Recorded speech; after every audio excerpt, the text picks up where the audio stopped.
All right, how many times has this happened where you need something for cooking and you don't have it and you immediately go to Walgreens or another store and you buy like a $5 bottle of something? Well, Chef Brandi Alexander is here in the kitchen this morning with some easy do-it-yourself recipes that can save you from running out at 10 o'clock at night. Yes, Why? it'll save you time, it'll save you money, and it'll save you from wasting, because Right. what are you going to do with a whole half gallon of buttermilk? What are you going to do with that? It's not Thanksgiving, so what are you going to do with all Right. that? So you've kind of narrowed this down into like some key essentials that you have found, and it probably tastes better too, that you like to kind of keep around. Yes, it tastes great and fresh, and it's cheaper. Speaking of buttermilk, I see all these recipes, and I see people who shy away from recipes because they need half a cup of buttermilk. You know, and it's $5 or $6 for a half gallon of buttermilk, and I guarantee you have the ingredients to make it at home. Right. We're afraid to. Yes. We are afraid. So we have a cup of whole milk. Okay. And then all we're going to add to it is either a tablespoon of fresh lemon juice or a tablespoon of white vinegar. Okay. We're going to pour it in. Don't tell me We're going to give it a stir, and in 3 minutes we will have buttermilk. We'll come back over here and look at it. The citrus, the acid in it, is going to start to make the milk curdle. You can replace this in anywhere that you cook with buttermilk. Right, and I know what's in it. It's right. super Again, simple, super 2 ingredients. Simple. I can't believe that. Later Wow. in the segment, I'll show you how to make true buttermilk. Okay, all right.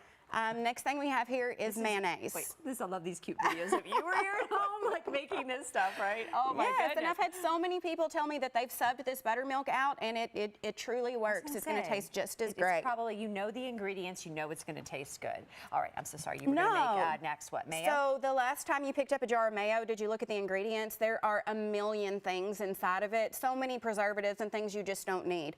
Or Brandi, it ends up in the back of my refrigerator because I only use a little bit, and it gets all gunky. So we're going to take 1 egg. You want it to be room temperature. You don't want it to be straight out of the fridge. You do not have to use an emulsion blender. You can use a stand mixer. You can use a food processor. You can even do it by hand if you want to get some muscles. Okay. First thing we're going to do is we're just going to pulse this for about 20 seconds. Okay.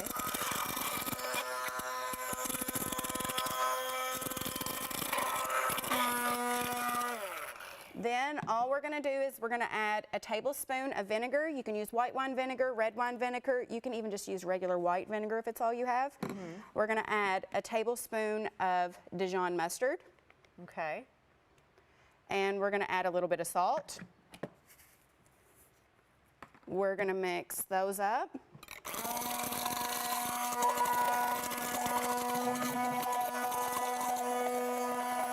And as soon as that's incorporated, we're going to slowly start to stream oil in. I've got a cup of grapeseed oil. Okay. You can use olive oil, but it's going to give it a different flavor. You can play around with your different oils. You can use canola oil. We're going to use grapeseed because we want the flavor to be neutral. And you want to slowly stream it in.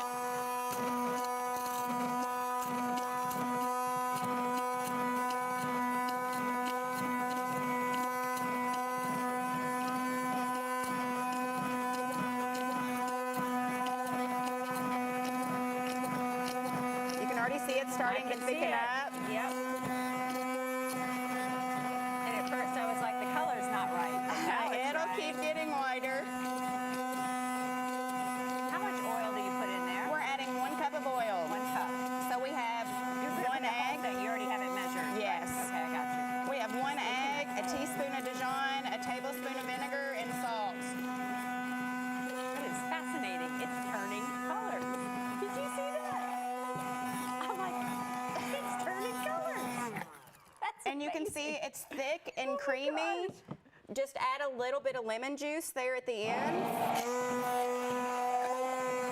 And if it's too thin, if it doesn't look thick enough, all you need to do is add a little bit more oil and keep pulsing it. Let me get a spoon. And you have mayonnaise. Don't worry, I'm coming back. You can also try making mayonnaise with lime juice instead of lemon. That gives it a great flavor as well. Yes, try it. This is amazing. And then you can use this to make different aiolis. You can add honey and sriracha to it. You can add some pesto. I'm just eating straight mayo, but I'm just so fascinated by it. Oh my God. It's better than what you buy in the store. Yes, and like I said, if you like it a little really thinner, good. leave it like that. Really if not, add a little more oil and it'll just keep thickening. You're right. You could have fun with that by adding like little things to it Yes, to make I it. make a honey sriracha aioli. You just add some raw honey and some sriracha to it, a little salt and pepper. I do a homemade honey Dijon. You know, just add some Dijon, some yellow mustard, some honey and pepper. You know, you can make all kinds of different aiolis at home. That's mind-blowing right there. Watch my little mess that I made right there. So right around that. Another thing I hate is food waste. I hate throwing things away.